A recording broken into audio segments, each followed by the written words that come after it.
Board of Zoning Appeals meeting on Recording in August progress. 21st, 2025. Can we have a roll call, please? Ballard, Here. Burrell, Here. Kasinko. Here. I would like to call for the approval of the minutes. I move to approve minutes from the July meeting. Second. Roll call, please. Burrell, Yes. Kasinko, Yes. Ballard. Yes. Are there any reports, resolutions, and communications from staff?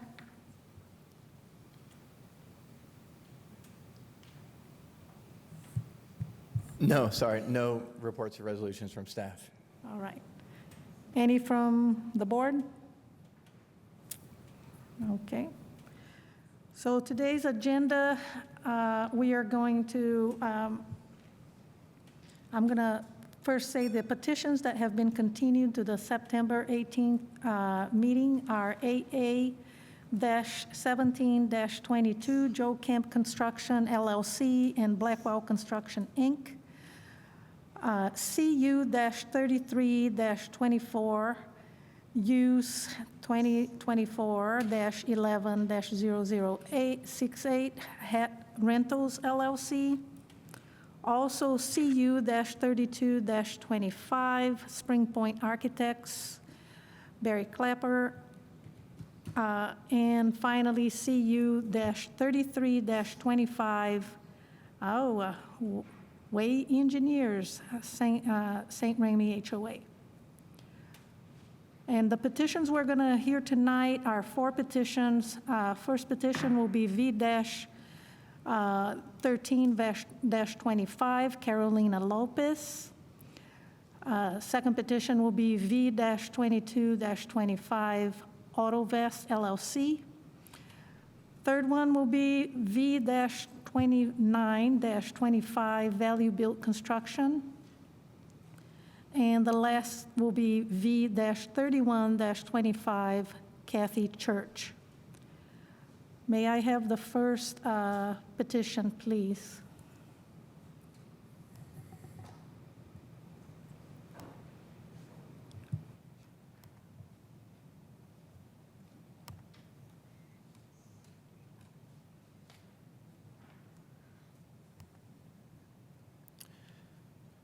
Good evening, Joe Patterson, Zoning and Long Range Planner.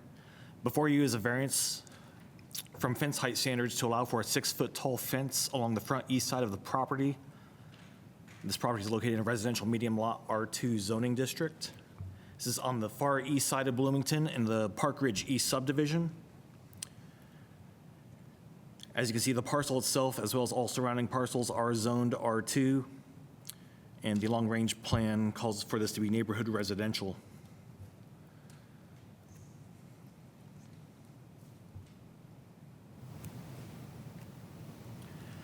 At issue here, you see on the left side of the picture is a 6-fall tents behind the landscaping there. There is also a 4-foot tall fence along the front edge of the property there. That fence, as described in the staff report, has been in discussion with engineering department and is a separate issue. So we're just looking at the 6-foot tall fence along the east side of the property line. So the fence was built without requesting the variance at first, and the petitioner's statement largely describes there being safety concerns and issues with the neighbor. And so the question that we're looking at with the UDO is that the fence height was found to violate section 20.04.08, specifically forward of the front building wall of the primary structure, fences and walls shall not exceed 4 feet in height. So the criterion findings for this variance, the first one we look at is that the approval will not be injurious to the public health, safety, morals, and general welfare. We find that granting of the variance would not be injurious to the public health, safety, morals, or general welfare. And it was specifically installed to maintain and promote that health and safety concerns from the homeowner with their neighbor. And based on the number of feedback and letters of support from neighbors, it appears that it would be well-received and would further improve the safety and welfare of the neighbors and residents in the area. For the second finding, the use and value adjacent to the property would not be affected in a substantially adverse manner. We find there to be no adverse impacts to the use and value of surrounding properties as a result of the requested variance. And a realtor additionally found that the fencing would likely improve the likelihood of resale value for the owner's property. And the homeowner has also indicated that fence is necessary for them to enjoy the use of their property. However, neighboring properties, their uses and values are likely unaffected. For the third criteria, that the strict application would result in practical difficulties with the use of the property.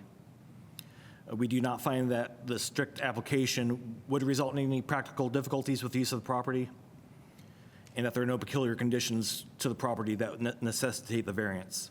While disputes with neighbors are common, we find that those concerns are civil in nature, and that the fencing was installed specifically regarding the safety and privacy concerns and not as a result of a characteristic of the property itself. While there is a slight grade change on the property, it is not significant enough to warrant relief from the fence height requirements.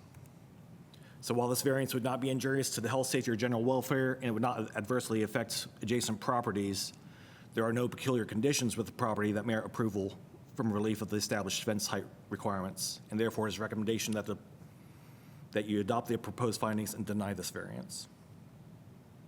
And I'm here for any questions. Thank you. Now we're going to go for the petitioner. Who's going to be responsible for answering for the petitioner? So if you could go to the podium and sign in your name, and I'm going to swear you in before you start speaking, okay?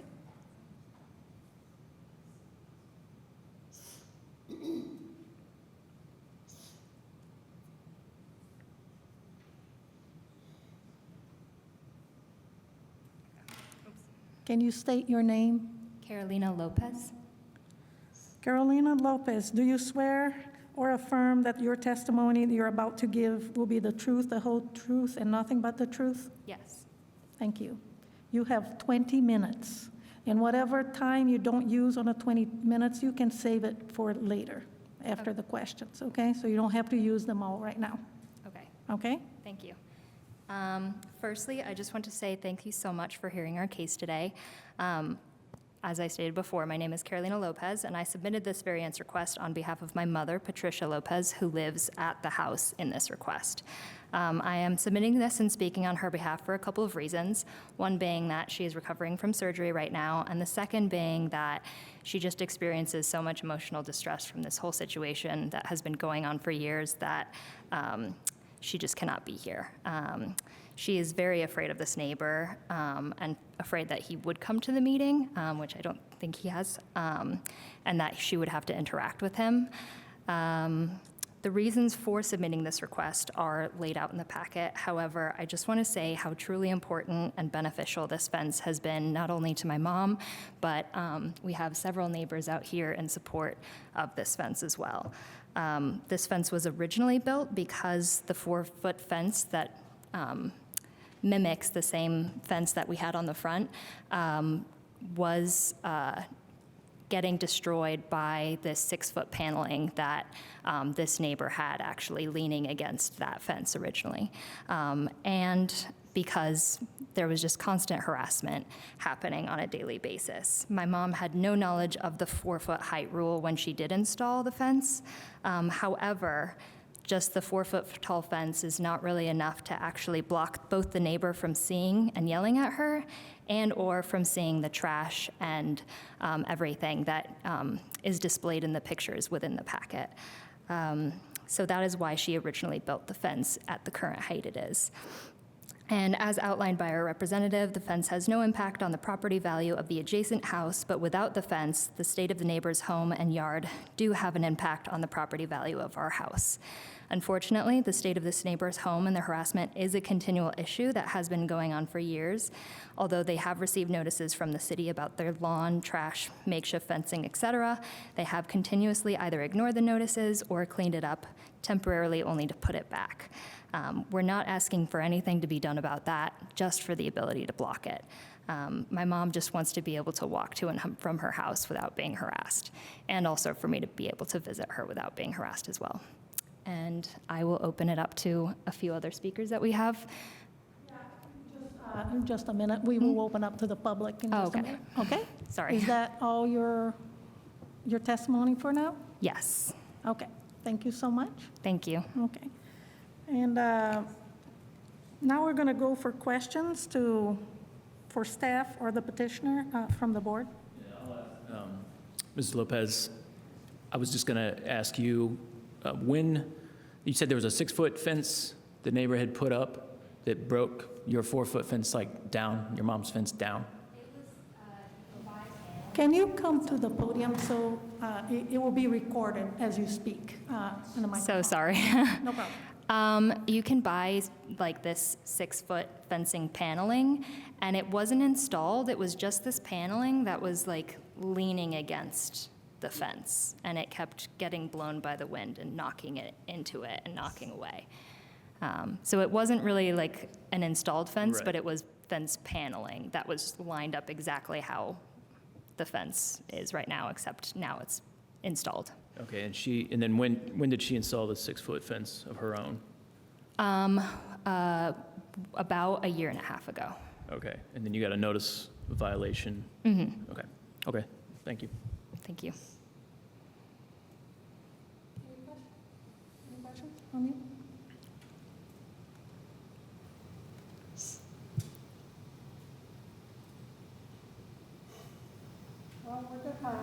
We're going to open to the public now. Now is going to be a time for public comment. You can line up if you're going to speak, and you sign in exactly like she did, and then you speak your name. I will swear you in. I'll have to swear in every person that would like to speak. So if you could sit down, we might call you on you in a little bit later, okay? Thank you.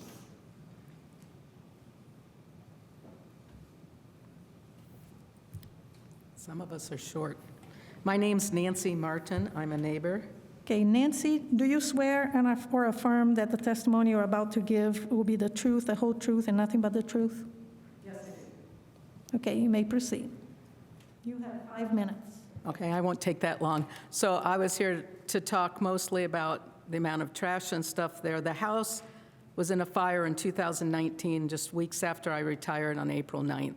He hasn't done much to improve it, but he says he's an artist, so he puts all this crazy stuff in his yard, and he hasn't fixed the house. So it's a real, so for about a year and a half, he had this dumpster, this big, long dumpster, and when we complained as a neighborhood about all this trash, he laid those 3 panels up against the dumpster, and every time the wind blew, it fell on Patricia's 4-foot fence.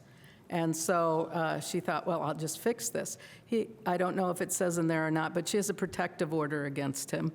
And one of the ways she keeps him from harassing her now is with that fence. Things have gotten a lot better, because as she goes into her house, he can't be on his driveway, which is right close to that fence, and start saying things to her. She's a single divorcee, and he is vicious with things. I've been over there when he's done things, and for a while, he would take a floodlight and aim it at her front window to flash into her house, and with this fence, he can't do that. That's one of the reasons why she got a protective order against him. And so it seems ironic to me that he would complain that she put up a permanent fence where he had put a temporary fence for a year. But for us, it looks a lot better, because when we're driving, they're on a cul-de-sac. When we drive by, we can't see all the interesting stuff he puts in his yard, that black plastic and things around. It just kind of shields the rest of the neighborhood from having to look at the mess. Right now, he has a camper in the driveway, and I think, we can't tell if he's living there or not, but he hasn't used his insurance money to fix the thing for 6 years. The house is still unlivable. Thank you very much. Do you have any questions for me? No, thank you. Not- Okay. Michelle Wilson, I'm neighbor right behind Patricia's backyard. Michelle, do you swear or affirm that the testimony you're about to give will be the truth, nothing but the truth? And the whole truth? Yes. Thank you. I think my letter is in the packet, but if I could just read it out loud to everybody. Okay. Our backyard faces Patricia Lopez's backyard, allowing us to see the side of her property adjacent to this neighbor in question. For years, this neighbor has accumulated a myriad of trash right next to Patricia's fence. She previously had a 4-foot-tall wire fence with wood, which made the trash visible almost daily. Like when I look out my back sliding door and my back kitchen window, I can see all of his trash. The site was unpleasant as it included hateful signs, trash bags, clothes, pieces of carpet, buckets, and random wood pieces. Often the trash leaned against Patricia's fence, encroaching on her property. We could also see and hear this neighbor pacing back and forth next to the fence, playing loud music and making disruptive noises to torment her. Fortunately, Patricia's new fence has served as an effective barrier against this neighbor's trash. Although we can still see the large RV against the neighborhood covenants, but that's not the law, but he parked next to her privacy fence. It has been a relief not to have to look at the trash and his constant displays of hostility towards her. Thank you for your consideration in allowing Patricia Lopez privacy fence to remain in place as it is. She's invested significant time and effort into creating a nice-looking fence that keeps us from having to view the trash out of our windows. Thank you.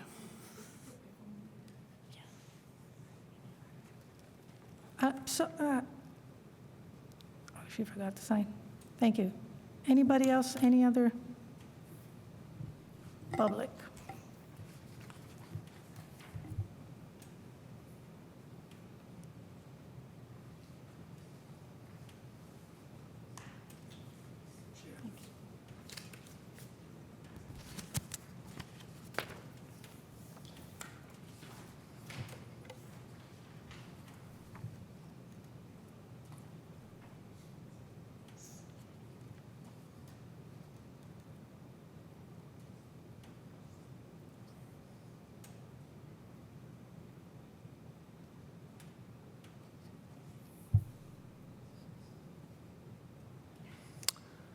My name is Daryl Bogus.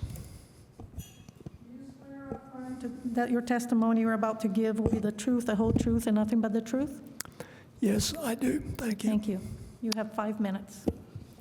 I live on Saratoga Drive, about 3 blocks away from her home. We've lived there since 1977.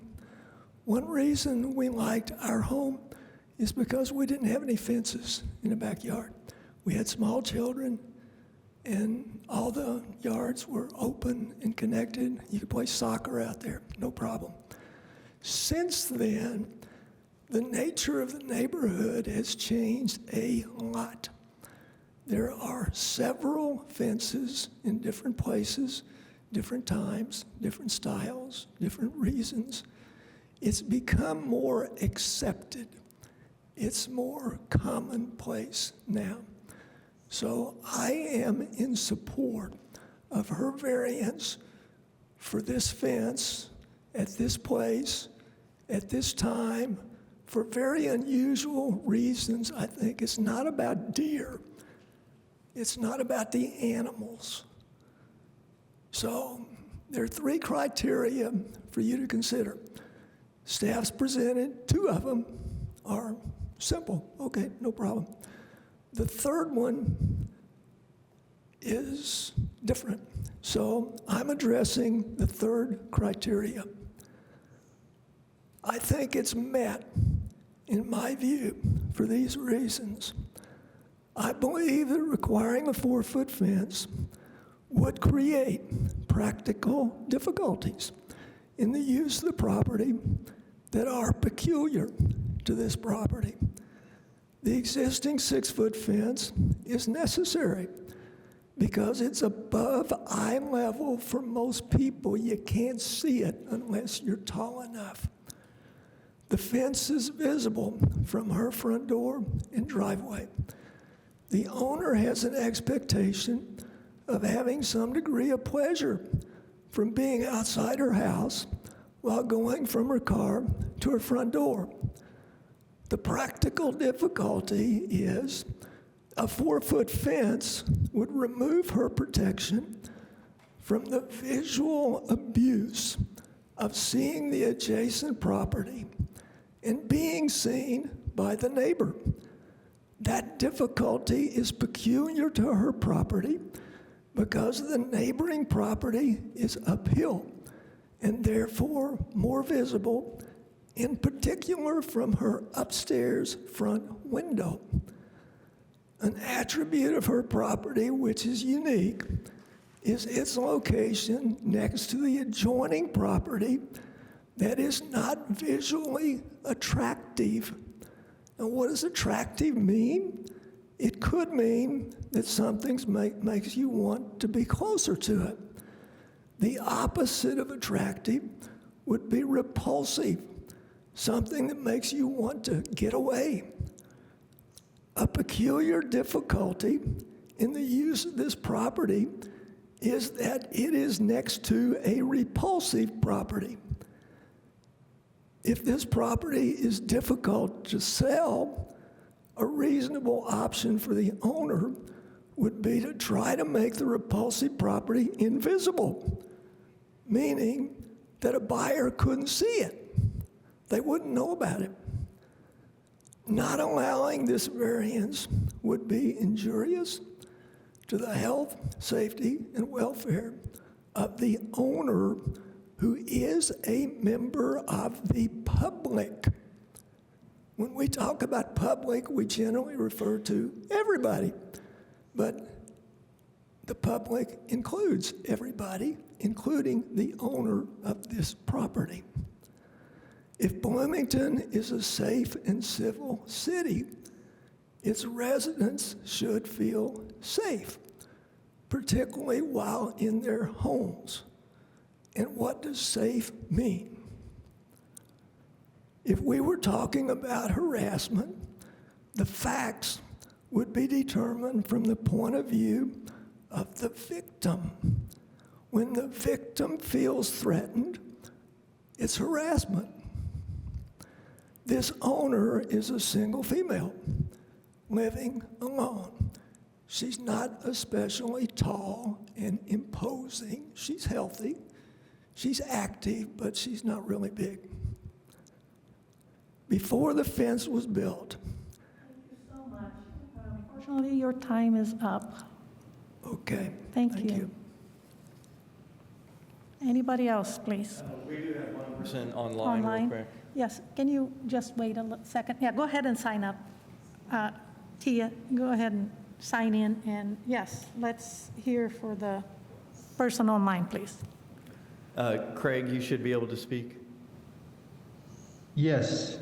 Can you state your name, please? Name is Craig Mercer. Craig, do you swear or affirm that the testimony you are about to give will be the truth, the whole truth, and nothing but the truth? I do.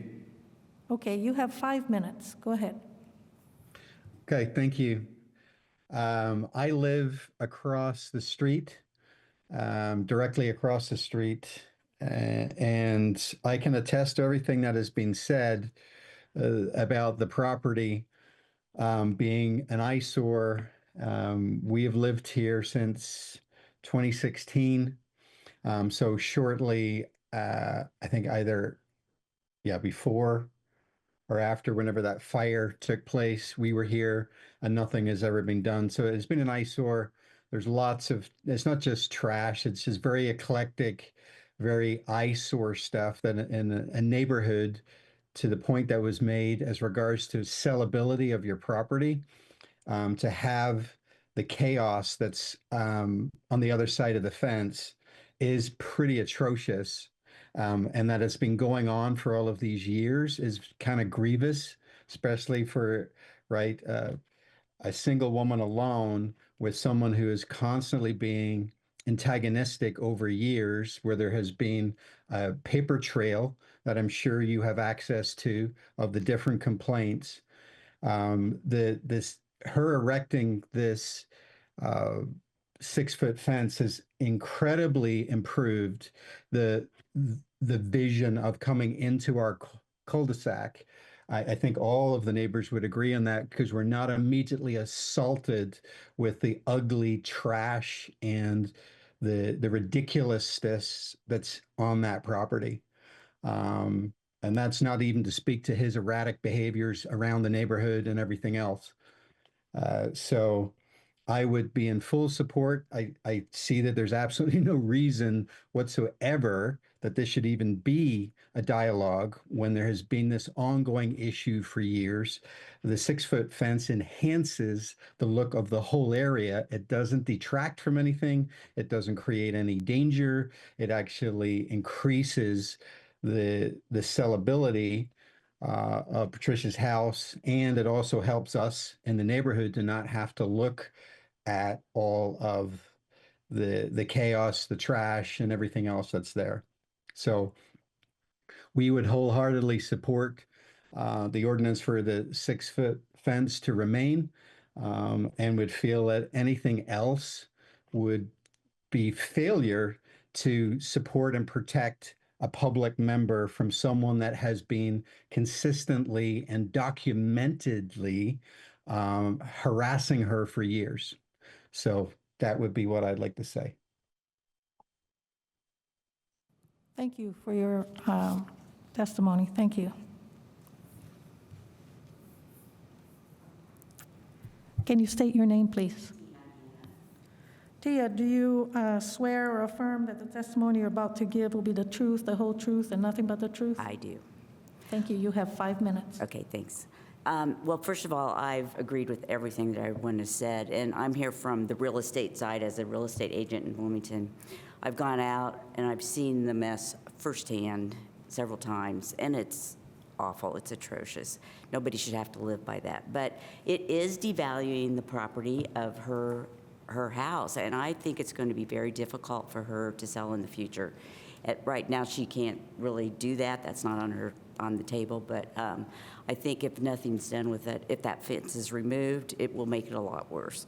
In fact, if she was allowed, I'd say put a 10-foot fence up, because it's just horrific. And she can see it from her living room, and it's constantly there. But I think this has helped her and helped her feel safer, and I would hope that you would all approve this and let her keep her fence up. Thank you. Thank you.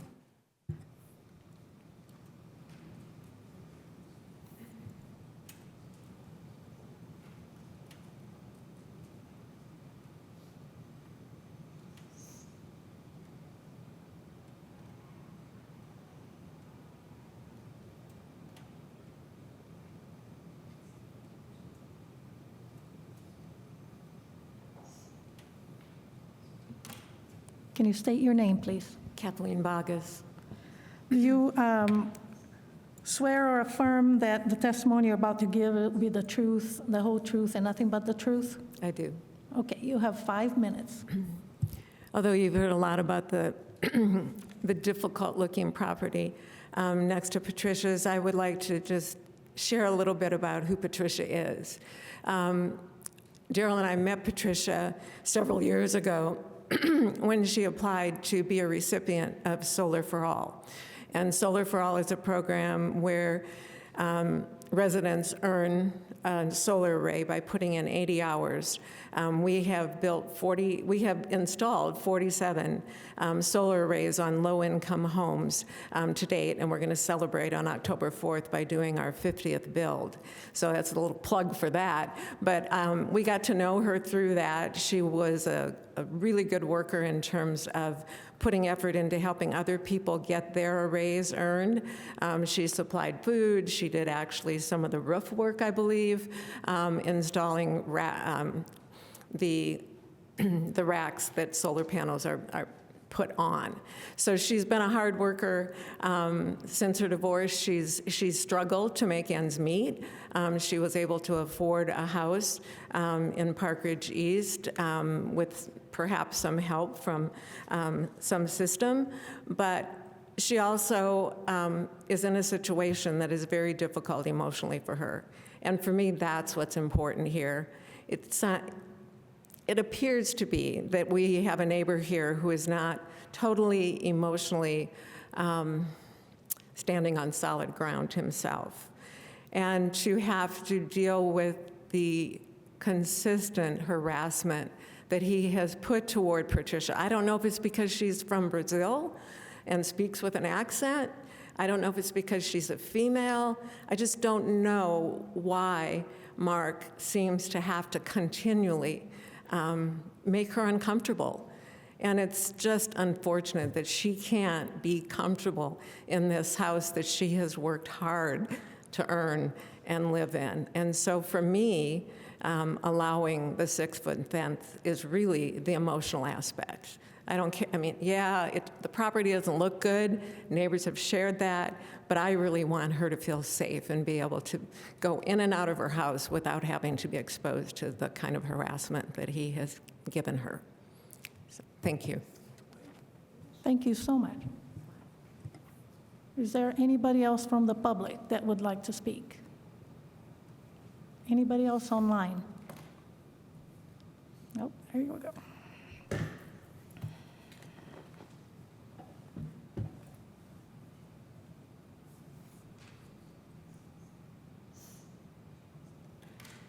Good evening. please. I'm Georgia Fry. Yes. Do you swear or affirm that your testimony you're about to give will be the truth, the whole truth, and nothing but the truth? Yes, I do. I'm speaking from the aspect of I'm a former neighbor. I lived across the street directly from the house in question, the house that's in chaos and has a lot of trash. And I lived across from that person for 14 years. I've known Patricia for about 25 years, roughly. And I moved before the fire and before his behavior escalated. But I can attest to the fact that his behavior has always been erratic.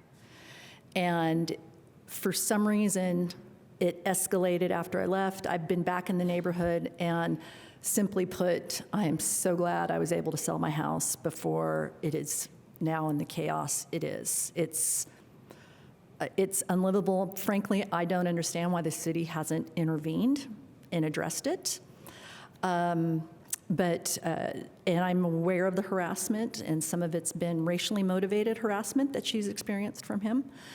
And that I've seen the fence. It's an attractive fence. You saw the pictures. It improves the property. And I just would I know there are codes, but anybody would want that type of fence up to protect them from not only the visual disturbances that are there, but also from the erratic behavior. His behavior has really escalated, and it's been well documented. I don't know what can be done about that, but she should at least be able to have some barrier so she can live in some semblance of peace. Anyone else would like to speak on behalf of this petition? So now we're going to go back to the board for final action, and if you have a statement or questions or final action, we'll be ready. A question and then a couple statements. One is to city. Where does this stand with enforcement? This is we've seen a lot of these petitions, a protective order. I've never heard of it in one of these meetings. That's severe. That seems very severe. Sure. So where does that fall? Where does that lie? Planning and Transportation. We are in enforcement with the neighbor as well. We actually were in contact with him today, and it has escalated to the point of fines, and so fines are now accruing for the violations on that property. And so what will happen is a fine letter will actually probably go out tomorrow, and he will have 2 weeks to bring the property into compliance and pay the fine. And then what happens is if that isn't done, then we refer those cases to legal, and they will file against him. What would they file against him? To bring the property into compliance and/or pay the fines. They kind of work that out for each case individually. Okay, thank you. Same question, though, but if there's a protective order or restraining order or something like that, is the property protected in any way outside of it being peculiar? Oh, I'm not sure I understand the question. Just meaning like if there's a protective order against two neighbors. Sure.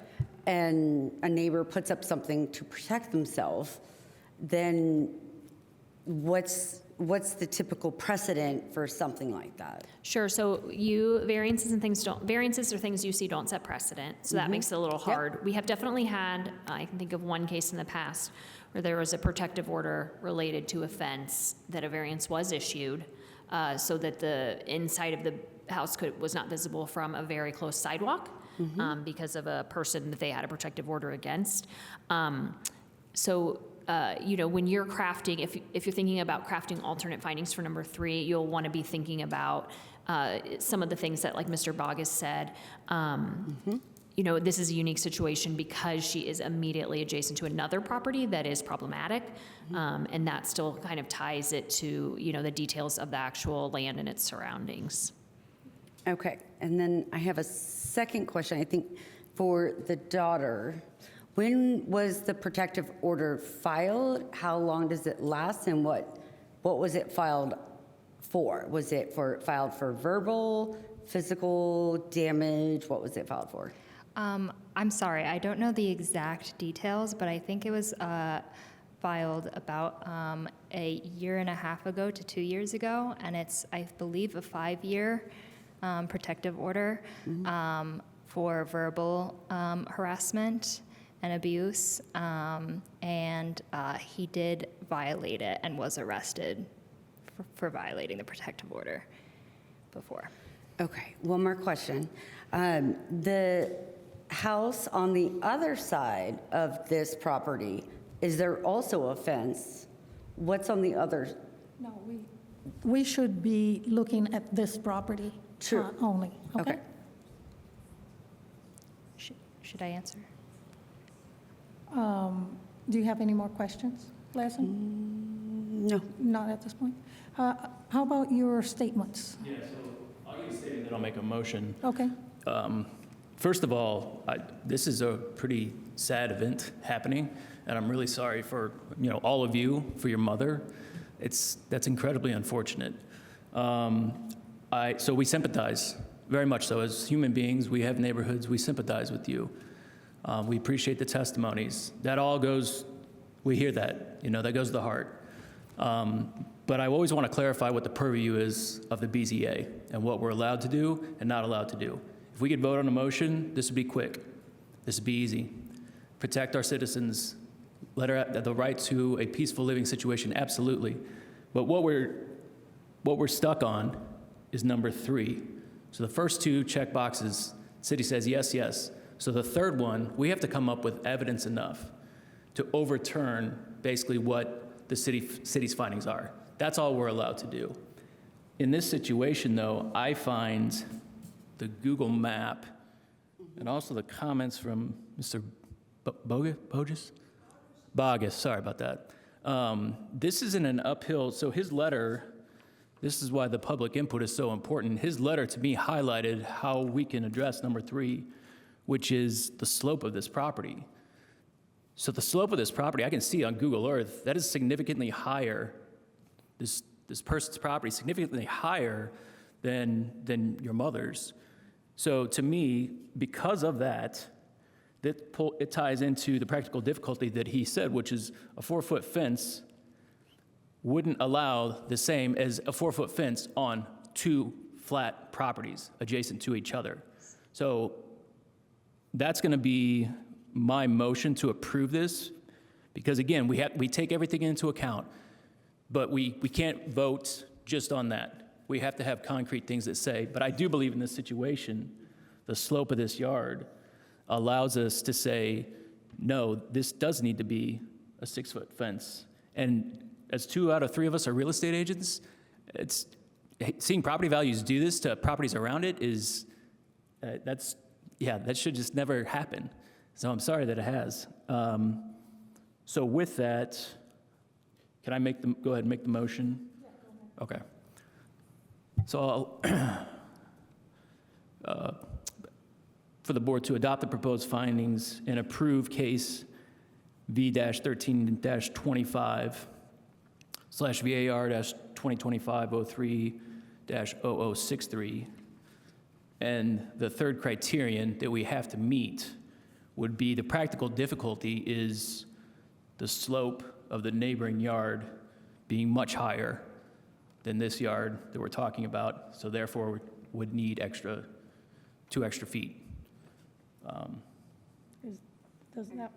Does that work? Yes. Certainly would address criteria number 3 there that Okay, thank you. references a peculiar condition. Do I have a second? I second.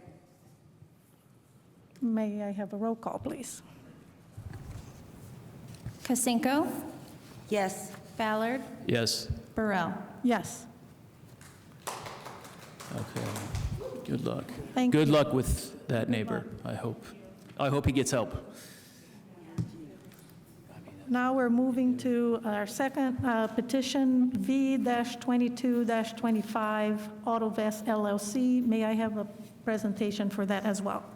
Yes, so this is just a clarification for a petition that was heard last month. So this is not a rehearing of this exact petition, but just a quick synopsis. That was a request for AutoVest 2 for a property at 2130 South Walnut Street, and they were seeking several variances. The board ended up granting those variances and striking one of the conditions of approval related to additional trees that were required on the property.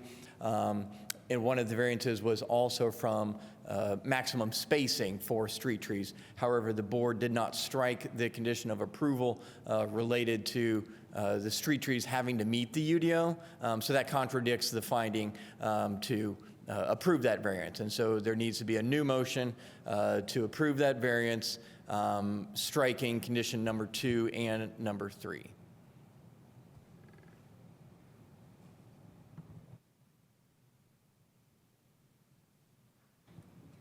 Okay, so this is just Would you like to cleaning it up. make a motion? Yeah. Just cleaning it up, okay. So I'll move that we approve V-22-25 slash VAR-2025-06-0075, doing so by striking conditions 2 and 3 and keeping all the rest. Yes, so that would be recommending approval with the 2 conditions in staff's report and removal of condition 2 and 3. Yes. I second. Roll call, please. Burrell, Yes. Kasinko, Yes. Ballard. Yes.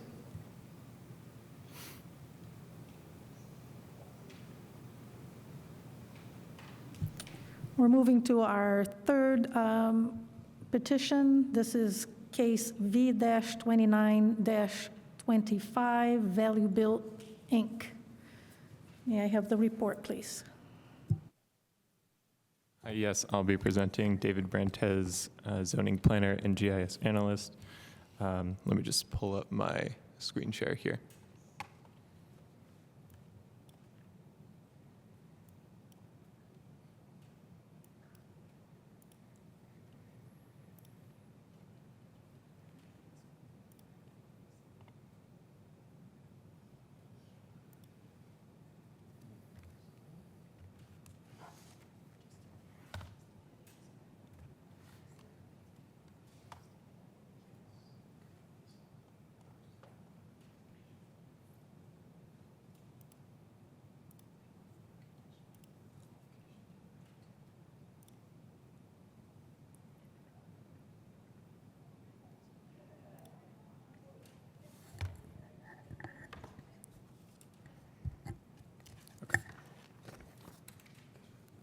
Okay, so this is case V-2925 at 1017 East Erin Court. The petitioner is Ernst Shi at Value Built LLC.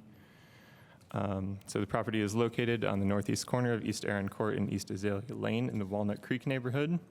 The property is located in the residential medium lot R2 zoning district. The adjacent properties are zoned residential medium lot R2 and have been developed with detached single-family dwellings. The surrounding area includes lot zoned parks and open space to the south, residential high density to the west, and residential small lot R3 to the southwest of the property. The petitioner's request was heard at the July BZA hearing and was continued at the petitioner's request. The petitioner has revised their variance request to include a determinate sidewalk variance along Aaron Court, as well as the original Azalea Lane determinate sidewalk variance. So the petitioner proposes to build a new detached single-family dwelling on this vacant lot. With the construction of a new single-family residence on this lot, the UDO requires a sidewalk and tree plot consistent with the transportation plan be constructed along the property's frontages, which would include Azalea and Aaron Court. So Azalea Lane is classified as a neighborhood connector and is required to have a 7-foot wide sidewalk and an 8-foot wide tree plot, as well as street trees. Aaron Court is classified as a neighborhood residential typology and would require a 6-foot wide sidewalk and a minimum 5-foot wide tree plot with street trees. So since there's an existing sidewalk along Azalea, the UDO requires that those facilities, pedestrian facilities, be constructed along Aaron Court. The street trees are also required. The required street trees for each frontage are shown in the proposed plan here. There is an existing 4-foot wide sidewalk and roughly 5-foot wide tree plot along Azalea Lane, but no facilities exist on Aaron Court today. So the engineering department has determined that the current sidewalk along Azalea is not in functional condition, as I believe 18 out of 28 of the panels are out of compliance with the cross slope, so ADA requirements there, and must be replaced. And the petitioner is requesting the sidewalk variance in order to keep what is there now on Azalea and not to put in any pedestrian facilities on Aaron Court. So for the first criteria, the approval of the the Azalea Lane determinate sidewalk variance is expected to be injurious to the welfare of the neighborhood because the proposed sidewalk is not compliant with current standards and is narrower than would be allowable. And installing the required sidewalk would increase public safety. The denial of the variance would provide for the appropriate facilities to be constructed. On Aaron Court, approval of the variance is not expected to be injurious to the general welfare, and the cul-de-sac is very low traffic and unlikely to have an impact on pedestrian movement. There is no adjacent pedestrian facility on Aaron Court itself, which is quite short. For the second criteria, neither variance is expected to be substantially adversely impacted by the variances if approved. And for the third criteria, on Azalea Lane, the strict application of the terms of the UDO will not result in any practical difficulties in the use of the property, as it can still be used as a single-family residence with the required pedestrian facilities installed. No peculiar condition is found on the lot, and there is sufficient space to construct the 7-foot wide sidewalk and 8-foot wide tree plot. Since the sidewalk must be replaced, there are no peculiar conditions that prevent the sidewalk from being installed to justify the granting of the variance, such as topographical or environmental factors. There are also no utility impacts here that would prevent it. And then on Aaron Court, the strict application of the terms of the UDO will result in practical difficulties in the use of the property, in that requiring the installation of a sidewalk would require a pedestrian facility on a very short corridor that has very little current or potential pedestrian or vehicular traffic. The transportation plan states that neighborhood residential streets, which this one is, with an expected average daily trips of less than 500 vehicles per day and an expected operation speed of less than 20 miles an hour, that for those instances, a lack of a sidewalk can be appropriate. So there's no community amenities or destinations along this street, which is definitely less than, I believe it's less than 300 feet. So it would see a low amount of pedestrian traffic. So while not to be included as separate findings of fact, the determinate sidewalk variance approval criteria are included in the packet for the board's consideration. And based on the written findings above, the department recommends that the Board of Zoning Appeals adopt the proposed findings for V2925 and deny the determinate sidewalk variance on Azalea Lane and approve a determinate sidewalk variance along Erin Court with the following conditions: that large street trees 30 feet on center be required along Erin Court and Azalea Lane, and that a zoning commitment for the determinate sidewalk variance must be recorded prior to issuing a building permit. And that concludes my presentation. Thank you. Do we have a petitioner? All right.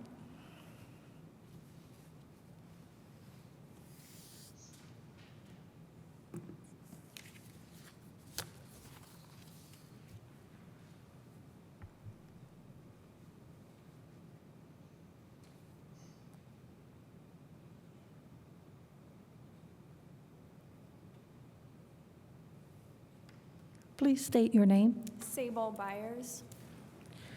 Sable, do you swear or affirm that the testimony you're about to give will be the truth, the whole truth, and nothing but the truth? I do. Okay, thank you. You have 20 minutes, and you don't have to use it all. You can reserve some of that time for later, okay? I don't think I have anything to add. I think Ernest shared most of his thoughts at the last meeting.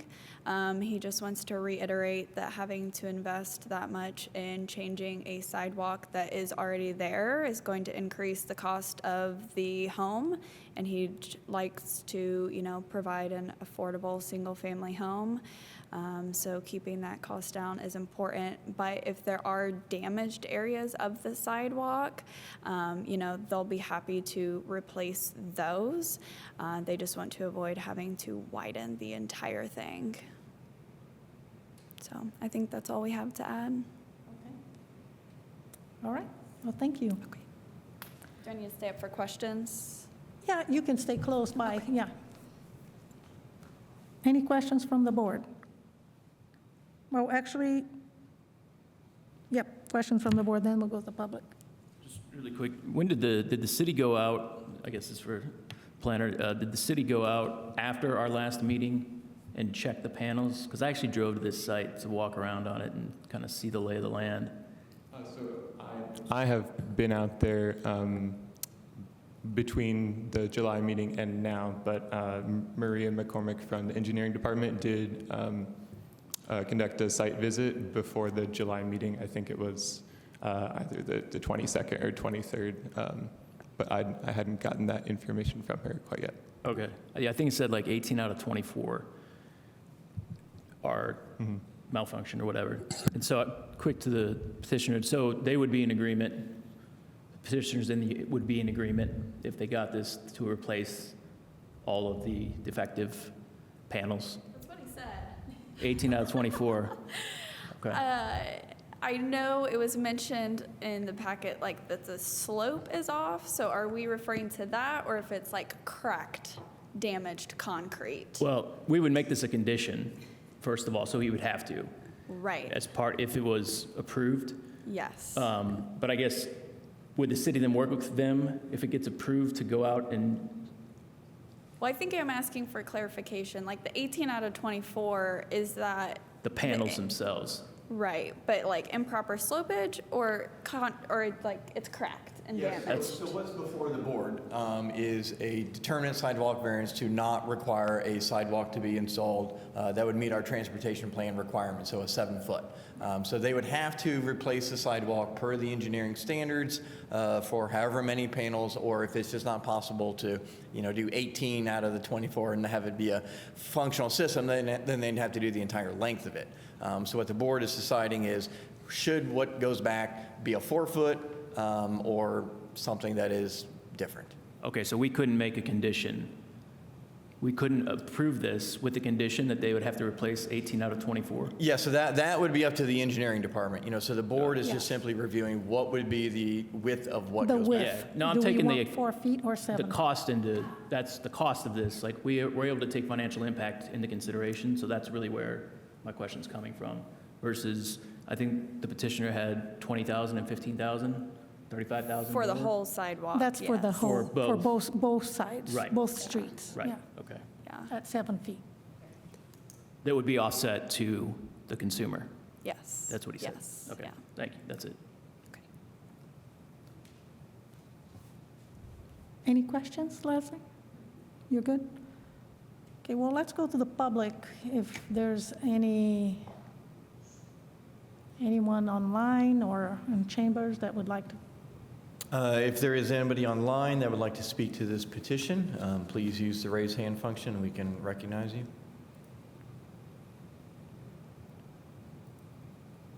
I'm not seeing anybody. No. Okay, so we're back to the board. So what stands in front of us, like he said, the new determined sidewalk is 7 feet by code. This sidewalk, the current sidewalk is 4 feet. What we need to determine is, are we gonna, is it a practical difficulty to stay at 4 or go to 7? So.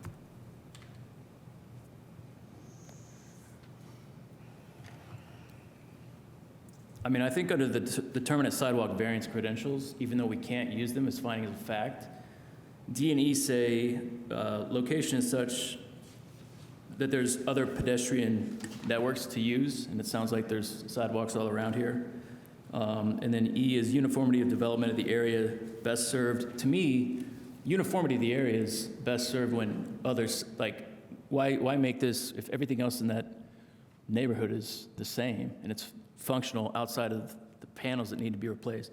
Why would we put this cost, offset it to the consumer ultimately when we talk about things like affordable housing? That's a side point. But to me, I think that's really, it looks weird. Even the drawings they put together, bringing 7 and 4 together, I think that goes, I'm on the opposite side of that. I think that has a strong visual impact that looks just very odd. So I'm open to making a motion, but we wouldn't have to have a finding of facts for.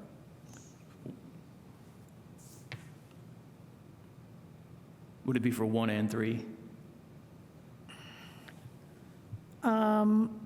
So what the city is proposing is to deny the requested determined sidewalk variance on Azalea and then approve the one on Aaron Court. And then you can also add a condition, but we also need to say, speak on the third condition. If you were to approve the determinate sidewalk variance, you can condition that such that, a tree plot of X width and then a sidewalk of X width would be allowed. Okay. So it can just be put as a condition. Yes. Okay, so do you hear that? But if the argument from the petitioner standpoint is the cost, we would certainly argue that creating the separation doesn't change that cost. So we would recommend a condition that just requires the tree plot width based on the transportation plan, and then you can do a condition of approval if you so choose to allow a 4-foot sidewalk or something different. That's the direction I would lean in. I'm leaning Okay. towards this. Well, Are you ready to make a motion? Well, the findings Mr. of Motion. fact, as we know, is always the hard part. Yes. Well, make the motion. I think, Sorry. No, I'll make it so we can fine tune it. Do So we have to, question for staff, do we have to make a motion for both Azalea and Aaron Court, or just one altogether? it's one You- variant. You can do either.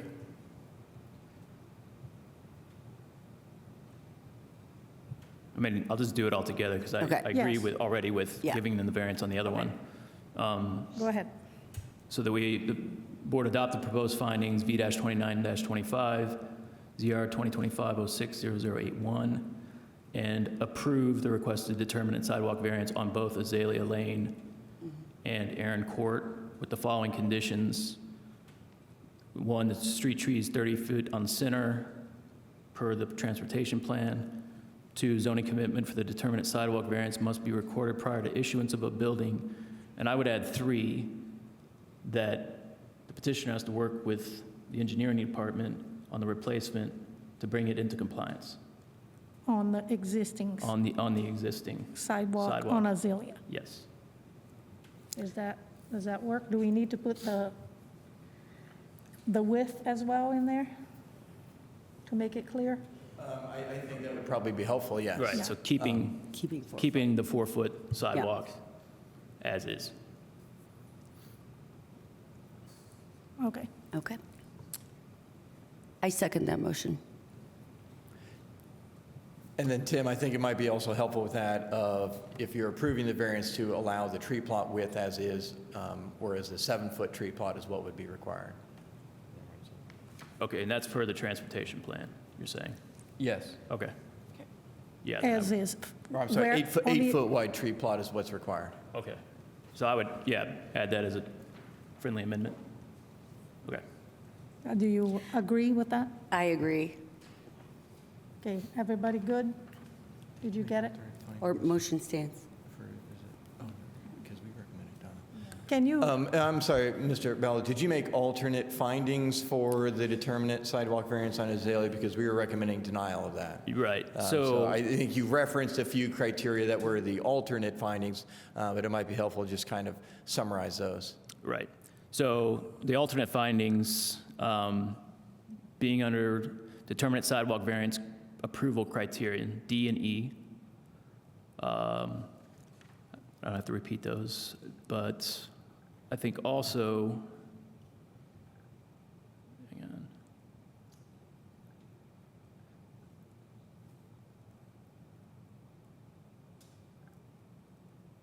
Yeah, I think part of the practical difficulty is taking a sidewalk from 4 feet and almost doubling it in size. Like that really just does not make, I would think using that sidewalk would be very odd because you could have bikes passing on one part and then they're jumping right back, going to single file. So I don't think that's improving the pedestrian experience. So I would say that would be another practical difficulty. is the incongruence with, from the new code with the existing might cause some pedestrian difficulty here? Use? I wouldn't necessarily, I'm sorry, Liz. Go ahead. I mean, I wouldn't necessarily say the fact that it transitions is Yeah. a practical difficulty, because that is very common. I think Mr. Baller's references to D and E probably are the most the- relevant Okay, in well, terms let's of a keep it that peculiar way. condition. Okay, sounds good. The 7-foot wide 7 to 8 foot wide tree plot along presents difficulty. Could that be it? I That think made we, zero sense. So let me repeat that. So, and one of the determinations, it was that there was sufficient space to have the trees and the sidewalk. But if there's a 7-foot sidewalk, there's not sufficient space for the trees, correct? Yeah, we did not, I mean, we do not find that there is anything that prevents a sidewalk from being installed in the appropriate location and meeting the tree plot. I don't think that that's a matter of discussion from staff's perspective or the petitioners, but more of the width of the sidewalk from the petitioner's perspective. Certainly they can correct me if I'm wrong or said anything incorrect. So does D and E solve our? Yes, and again, as I said, I think Mr. Ballard kind of summarized those in relation to this property, not just simply referencing D and E, but the situation itself, the presence of the sidewalk along the entire corridor, the lack of other developable properties or vacant properties along here that would require a sidewalk to come in. I think those are specific. Are you good with that? Everybody good now? All right, roll call, please. Kasinko? Yes. Ballard? Yes. Burrell? Yes. Congratulations. We're now moving to our last petition of the evening. Case number V-31-25, Kathy Church. So we'll have the staff presentation first.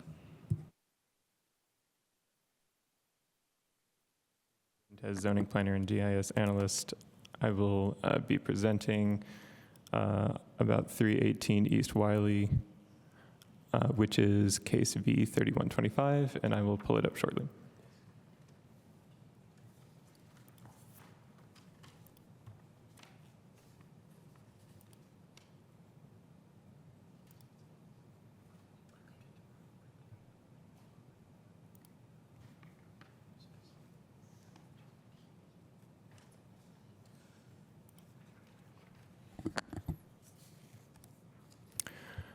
Okay, so V-3125, the petitioner is Kathy Church at 318 East Wiley. The petitioner is requesting a variance from the front building setback requirements to allow for an addition to a single-family dwelling in the residential small lot R3 zoning district. So this is a 6,860 square foot property located on the southeast corner of Wiley and Grant in the Bryan Park neighborhood. The property and all surrounding properties are zoned residential small lot R3 and have been developed as single-family dwellings. So the petitioner has been in the single-family residence, and it faces Wiley Street. So that's where the addition is proposed to go, and it will be 10 feet by 16 feet. So it will go 10 feet closer to Wiley Street. So in this zoning district, the front building setback is a 15-foot build-to line or the median front setback of the abutting residential structures, whichever is less. So the neighboring structure is in excess of 15 feet. So we would just use 15 as our build-to line. So currently, the house is 22 feet back from the property line on Wiley, and the petitioner is requesting a variance from the required 15 when they're doing their porch addition. So as it stands now, it is lawful non-conforming at 22 feet, and they're requesting to bring it out of that lawful non-conforming state and request a variance for the 12-foot build-to line instead of 15. So this is the site plan as presented, and you can see the 10 feet closer to Wiley. And this is the existing house facing south on Wiley. And this is a rendering of the proposal. So to the first criteria, the approval of the requested variance is not expected to be injurious to the general welfare of the neighborhood. It does not encroach into existing or proposed right-of-way along Wiley Street. For the second criteria, the granting of the variance is not expected to impact the use and value of the area adjacent to the property in a substantially adverse manner. And then for the third criteria, No practical difficulty is found in strict application of the terms in the UDO, as the property has been developed with a single-family residence and can continue to be used in that manner. There is room for an addition on the front, so it can still meet the setback requirements. The parcel is not peculiar in that it doesn't vary greatly from the minimum lot size. It's average for a residential small lot zoning district, and it's not irregular in size and does not have any topographic, environmental, or utility constraints present that would hinder a smaller addition.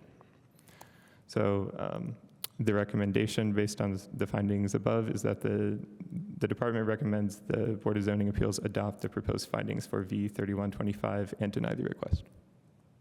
Thank you.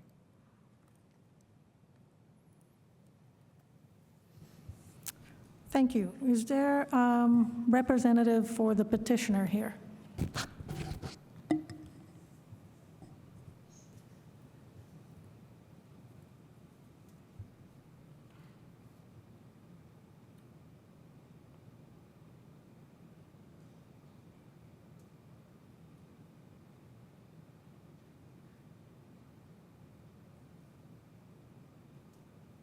Can you state your name, please?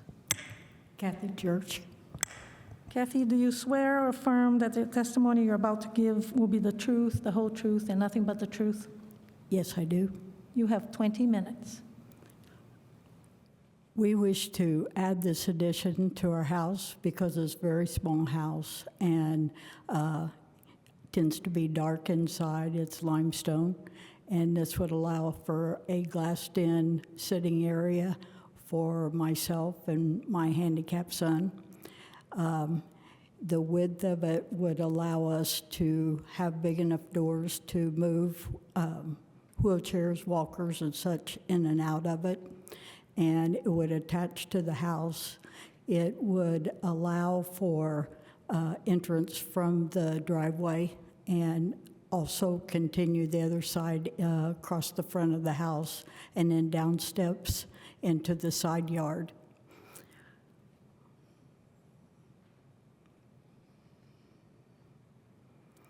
My front yard has room for parking off-street, which is unusual in this particular area.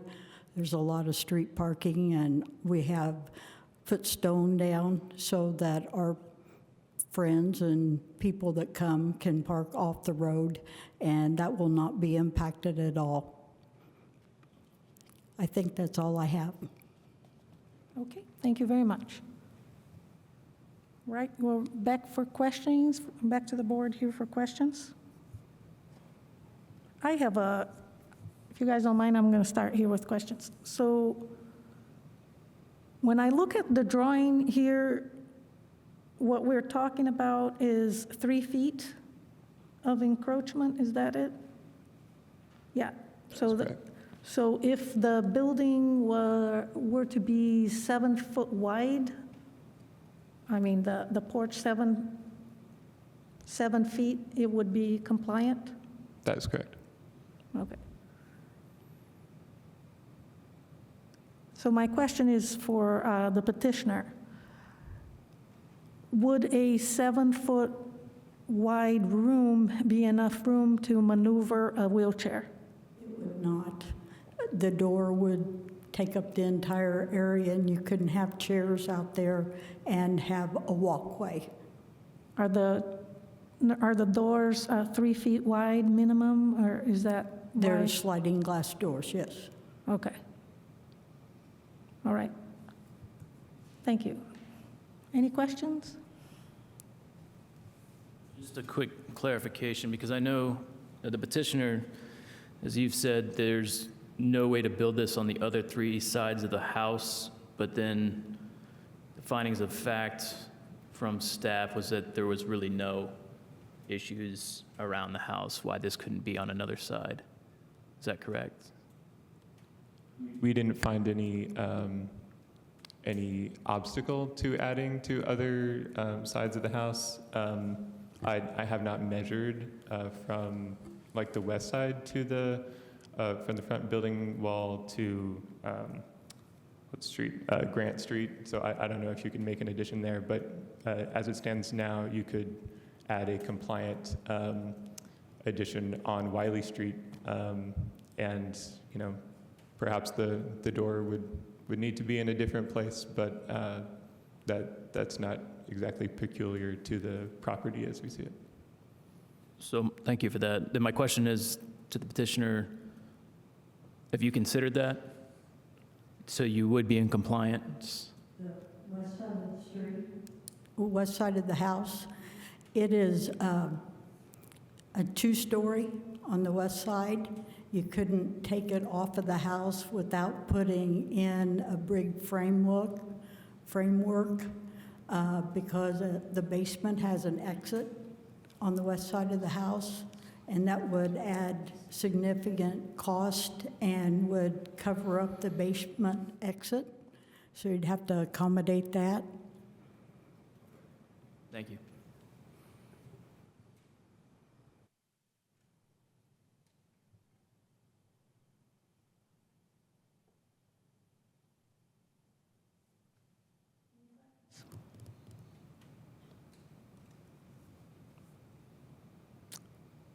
All right, well, let's go to the public for comments. Anybody that is in chambers and would like to speak on their behalf, if you approach the podium and speak now.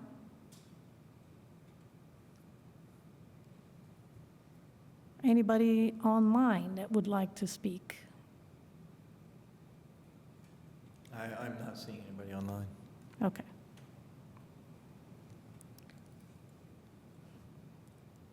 All right, no public speaking, so we're back to the BZA for a final action here.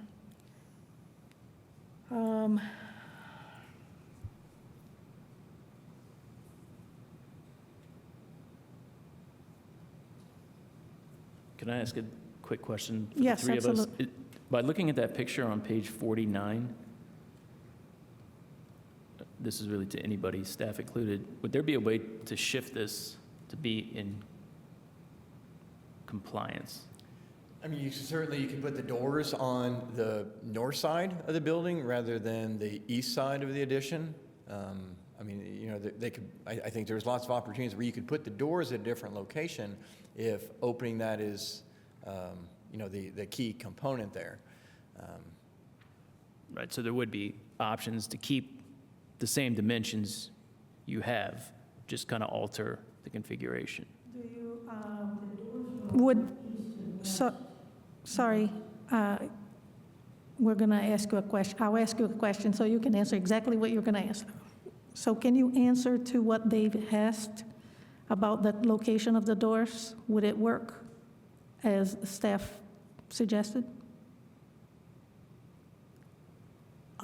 I'm not sure that I understand. The doors enter from each end. There's no door on the north side. That's just glass. The doors enter from the sidewalk. Okay. On each side, you can walk through from one side to the other. And then you enter the house from the sunroom by the door that's beside the garage. Eric, what were you saying? I was just simply saying, it appeared that there are other solutions of where to put the doors on the sunroom in order to be able to get in there if you're trying to accommodate the movement of doors and turning so that you've got enough movement. The ADA requirements for wheelchair radius are 5 feet, so 60 inches. So, as we've kind of talked about, it is possible to do a 7-foot addition and utilize the house. There is room to do the addition and meet code. So that's where staff was challenged, obviously, with being able to find a peculiar condition. All right. Thank you. Can I address the 7 versus 10? Pardon me? The 7-foot wide room, you could do that and make it longer, but it would make it almost like a wide hallway instead of a room. And it's very expensive to put on these rooms, and so it needs to be functional for my aging life. I've spent 47 years as a nurse, and I've taken care of a lot of handicapped people, so they do need space to move around, and hopefully I won't be one, but the possibility exists, and certainly my son has that possibility as well. Okay, thank you. So I have a question for the two of you. If you look on the Google Maps, there's two doors, or in the packet, there's Yeah. 2 doors on the side, but then there's the driveway where I think what you're getting at is it could be in the front. Is that what you're stating? No, it's just because of the width. What we're talking about it here is this exhibit on page 50. If you look on page 50 and on what the design that it's in red, it's 12 feet from the front of the house, and it Okay. should be 15 feet from the house, so that the proposed building should move, that first line from the building should move 3 feet in. That's what I staff see. is proposing. Thank you for clarifying that. Yeah. That's helpful. Yeah, so that's what staff is proposing. So it would make it a 7 by 16 room, which would be a narrow, a narrow room. So is handicap use a peculiar criteria? I mean, that is not something that is inherent to a property. Sure. You know, that's something that a person, and I'm not Use. certainly trying to be disrespectful by any means, you know, that is something that is inherent of a person, not a property. So that's not in and of itself a characteristic inherent of the property that a variance would be based on. Yeah.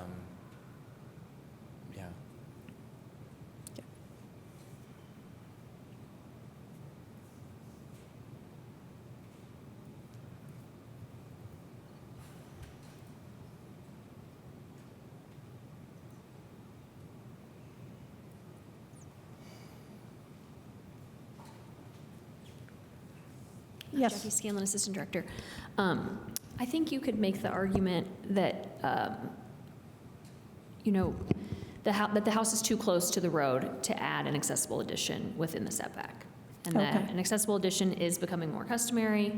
And, that the location of where the house actually sits on the property makes that not feasible. Okay, thank you, Jackie. You like heard it. that.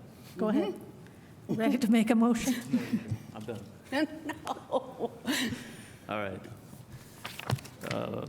Move that we adopt the proposed findings and approve V-31-25/ZR 2025-07-0085 based on the peculiarity of the house and where it sits upon the lot. So you're proposing alternate findings, is that what we're Yes. hearing for number 3? Okay. Yes. I second. Do we have to put a condition for approval of,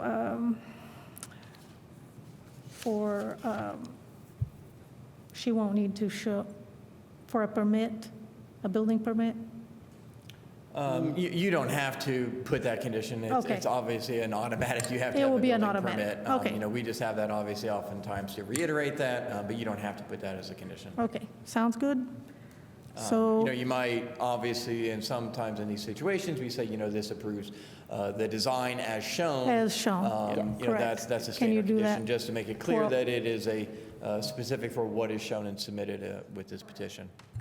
If I could add some here, a condition specifying the required roof materials from the UDO. That's not a detail that we had worked out as part of the building permit process. So what is shown in the packet may not be something we want to go with, as that was not specified yet. So Well, we can specify the dimensions shown, Sure. that yeah. it's, 10 feet by 16 feet, correct? That is correct. Yeah, so I think what we were just getting at is no variances from the architectural standards are approved with this. Okay. Just a variance from the front yard building setback. Okay, sounds good. Did you get everything then? You guys ready? All right, ready to go? Roll call, please. Burrell, Yes, Kasinko, Yes. Ballard. Yes. this concludes our meeting. Congratulations.